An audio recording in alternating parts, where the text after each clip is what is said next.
Hey guys, welcome back to another episode of the Ball Fake Podcast. If you're watching on YouTube, make sure to like, subscribe, and support our new movement by putting Let's Go Viral in the comment section. But if you're listening on Apple Podcasts or Spotify, make sure to give us a 5-star rating and a nice review. But without further ado, here are your hosts, Nicely Chunga Benny and Greg King. What's going on, everybody? Welcome back to another episode of the Ball Fake Podcast. Today, we're going to talk about our top 5 sleepers in this year's 2021 NBA Draft. But before we hop into all that, we got to give a quick shout out to a subscriber today, as always. And today is going to be Darian Ray. Thank you, bro, so much for commenting, subscribing, turning on post notification, and showing so much love and support towards our YouTube channel and our podcast overall. We greatly appreciate it. Now, let's talk about our top 5 sleepers in this year's 2021 NBA Draft, because there's a lot of them. If you look at, this is who's projected to go late in the first round and then heading into the second round, there's a lot of guys and a lot of valuable assets that can contribute to teams that are heading into rebuild mode or either trying to contend in the Eastern or Western Conference for championships and all that. But we're going to start off with Quinton Grimes out of Houston. Greg, what are your thoughts on him as a prospect? Man, the guy that's transferred from Kansas, and I think he came into a great system under Kevin Sampson, really got him in great shape, great conditioning, and I think it showed his strengths on the floor. I mean, averaging 17, 5 rebounds, 2 assists, 40% from the field, 40% from the three-point line, and 43% on contested three. This is a guy who has a great range, great shooting ability, can play off ball, a good on-ball defender, has a high motor, a good rebounder for a guard on the wing spot. But I want to touch on his defense. I think his perimeter defense is very good. I think he can get into defenders. He's a great perimeter defender, good at cutting off the lanes, making it tough for you. Getting up into guys, a pretty big wing out there. He's not much of a playmaker. I wouldn't put him into roles where he has to play make. He's going to turn the ball over a lot, but I think he can translate with his shooting ability and his defending ability on the perimeter. I think he can translate to any team that needs a wing defender or wing shooter in the NBA. Yeah, specifically defensively, I think that's one of his strongest suits, to be honest, within his entire game. I mean, this is a guy that a lot of championship caliber teams can benefit picking him late in the second round or mid-second round, wherever he ends up falling, because that's an aspect that you're not really going to get from a lot of prospects, specifically young prospects, because I mean, he was a sophomore at Houston, and offensively he's going to contribute on that side of the basketball as well. Doesn't really have the best in-between game, but you talked about him being a great floor spacer, shooting 40% from the three-point line. Was actually one of 3 NCAA players last year to make 100 3-pointers. So offensively, you're not going to have too many problems with him. His shot selection definitely needs to improve, and he's more so going to be looked at as a wing rather than a combination guard, because he, like you stated, he really doesn't have any facilitation type of skills. And then when it comes to his ball handling, he really actually struggles to blow past average defenders and all that. So, I mean, other than that, I really like Quentin Grimes as a prospect, and I think he can be somebody that can, be a viable asset for either a rebuilding team or a team trying to contend for an NBA title. But our next prospect is Ayo Dosunmu out of Illinois. Greg, what does he bring to the next level? Man, I think a guy who's 3 years at Illinois, he improved every single year. I think, especially this year, and I think with him, I think you can get a lot of things. You get an all-around player, in my opinion. He averaged 20 points, 6 rebounds, 5 assists. He did have 3 turnovers with his ball handling. That is one weakness of his. 48% from the field and 39% from the three. I think he has great size. He has the ability to play off ball. He can get better in that aspect. I think he can finish around the rim. He shot 65% in the paint. He has a good in-between game, and I say this because he relies heavily on the in-between game in his mid-range shot. This is a guy who pulled up, had a lot of dribble pull-ups for shots a lot of times in their offense, can make solid reads and pick and rolls, and I like his ability on defense. He's long, he's athletic, he gets after it. On that end of the basketball, I just think he needs to improve on catch and shoot threes. Only shot 36%, which is not bad, but if he's if a guy who doesn't have really good ball handling skills, I think that if he's gonna be on the wing or a secondary shooting guard playmaking type role, he's gonna have to develop into being a more consistent shooter. But I really like Ayo as a prospect, and he did a lot of great things at Illinois that I liked. Yeah, I mean, I like Ayo as well. I mean, he had the advantage compared to, the other prospects on this list that we're going to talk about later. Just given the fact that, he's got the college basketball experience. He was able to really master the game at that level. And I think that's going to be able to translate at the next level when it comes to the NBA because, he already has a good understanding of, how to win ball games and everything. He played in a tough conference in the Big Ten.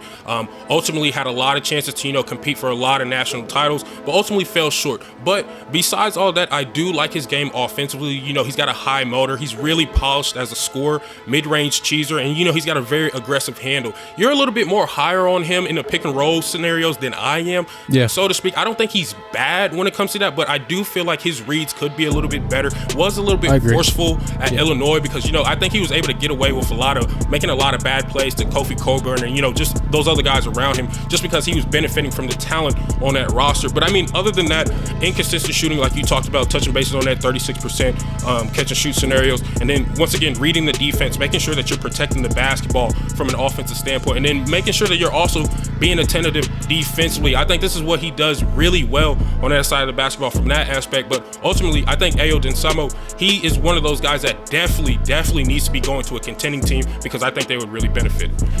But our third prospect on our list is Sharif Cooper out of Auburn. Greg, give us your analysis on him. Man, nice. So we talked about this. We know we're really high on this guy.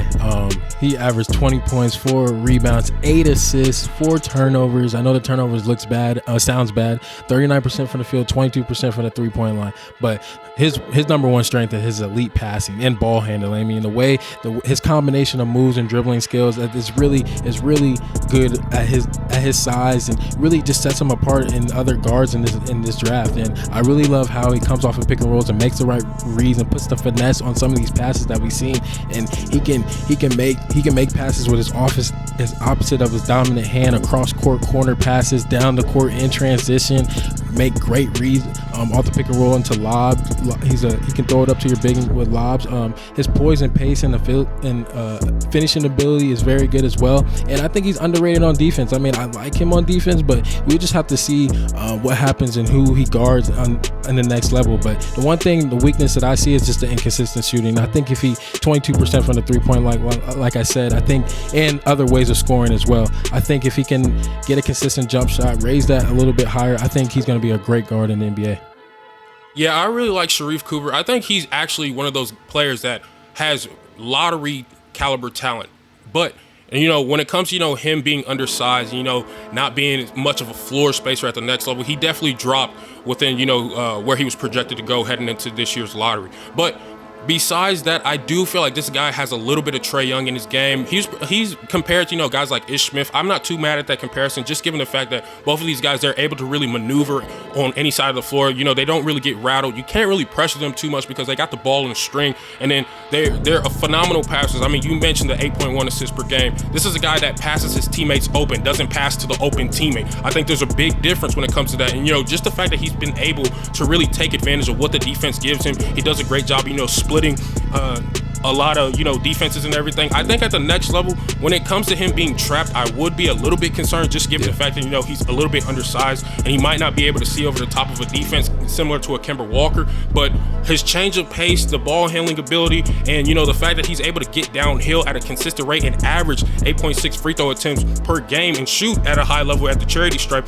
I think Sharif Cooper is definitely a prospect that you cannot miss out on. But the three-point shooting definitely needs to improve. He's got a little bit of an awkward shooting motion, kind of jerks his head back, but he's got good balance on his jump shot. And then I think finishing at the rim, you said that he was a good finisher. I actually think that he needs to do a little bit better. He's under 50% from that standpoint, but he does have good touch. I'll give you that. But obviously the turnovers is a little bit, concerning, 4.2 a game, and he does kind of have to, improve his in-between game as well. He really dislikes pull-up jumpers, but other than that, I think Sharif Cooper is going to dominate at the pick and roll at the next level, especially if he develops a jump shot.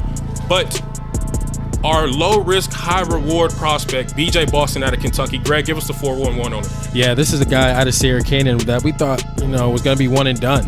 One and done, is going to be a lottery pick in that next year's draft, and it just didn't pan out that way. Went to Kentucky and has some up and downs, but I think he's going to be a great prospect, and if someone gets him, it's going to be a steal. But let's get into it. 11 points per game, 4 rebounds, 1 assist, 35% from the field, 30% from the three-point line. Don't get fooled by the 30% from the three-point line. This guy has great shooting potential. He can stretch it out very, very deep. He has scoring potential. I think he has great moves to create space. He's really good at dribble pull-ups that I've seen in the film that I broke down. I think he has great size. I think he plays the passing lanes very well.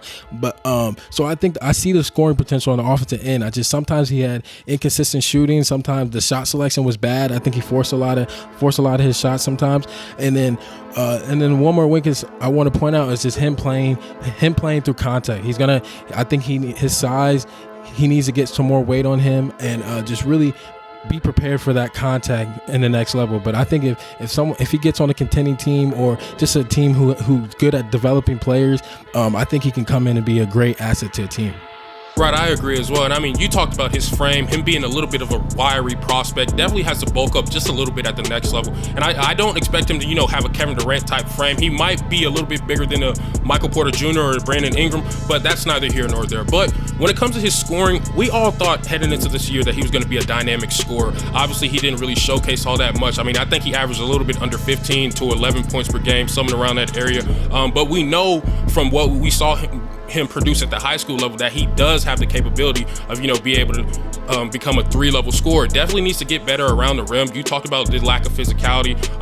I think he'll definitely improve from that standpoint, just with repetition and more hours in the gym. But I think his best attribute heading into the NBA level, I think he will be somebody that can dominate playing off ball. I mean, just finding different ways to manipulate the defense and what they give him, having him come off of pin downs, gate screens, DHOs, you name it. I think he can be really effective from that standpoint. But one of my biggest weaknesses is one that you touch bases on, is not only the physicality and not only the finishing at the rim, but the fact that he has a really bad shot selection. I think a lot of that has to do with the fact that he just tends to play hero ball, just because Kentucky offensively, they weren't all that great as a team overall. And I think defensively, he's got a little bit of a low motor, needs to be a little bit more encouraged on that side of the basketball, and he has to make sure he stays attentive on that side as well, because he does tend to get caught in screens. But other than that, I think BJ Boston is a low-risk, high-reward prospect that can be really beneficial at the next level. But our final prospect that we're going to break down is Josh Christopher out of Arizona State.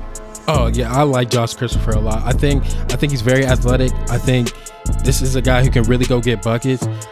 He averaged 14 points, 4 rebounds, 1.4 assists, 43% from the field, 30% from the three-point line. Like I said, very athletic. I think he has excellent shot creation ability. His finishing ability is very good as well. And I think his defensive potential, I think I saw with the film that I broke down that he has great hands. He plays the passing lanes very well. And he's a guy who's going to get effort on that side of the basketball. He just needs to be more disciplined. I think his shot selection, and sometimes with the low assist numbers that I've seen, sometimes he can act like a ball hog at sometimes. I'm not saying he is a ball hog, but I think he can act like a ball hog sometimes. And then I also think with the shot selection and inconsistent shooting, it came with playing out of control. So those are the things I think that if he can clean up, and with the consistent shooting, I think that he will be a good prospect for an NBA team as well. Yeah, number one, most importantly, I really like his athleticism. That's automatically going to translate at the next level. I mean, he's got a big frame. He's going to be one of the bigger guards playing in that second unit with whatever team drafts him, with whatever pick they have. But I mean, obviously the explosiveness, he really benefits with that, especially in transition. I mean, this guy, I think he led the NCAA, or he was towards the top of them players that field goal percentage in transition. I mean, he shot 68% from that standpoint. And then obviously, he's going to be able to take advantage of smaller defenders. You talked about him being a good shot creator. I also agree with that standpoint. And he's got the potential to be a floor spacer. I mean, heading into the season, he was shooting around 30%, but the final 6 games, he was shooting the season around 48% from the three-point line from that standpoint. So this is a prospect that not only is going to work on his game, but he's also going to, have that translate to wins ultimately, I think. But I feel like at Arizona State, he was kind of put at a disadvantage, just given the fact that, that's a program that, kind of had a rotation of like 10 guards playing within that system and everything. And ultimately, he kind of had to play a little bit out of position. He was playing the 3.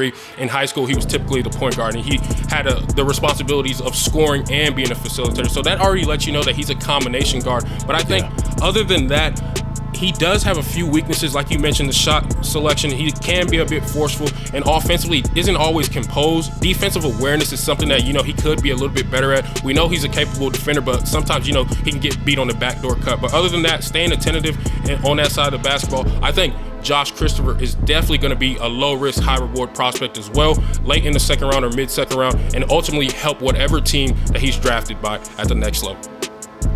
Yes, sir. Yeah, I totally agree. Do you have any more points about this, Nicey?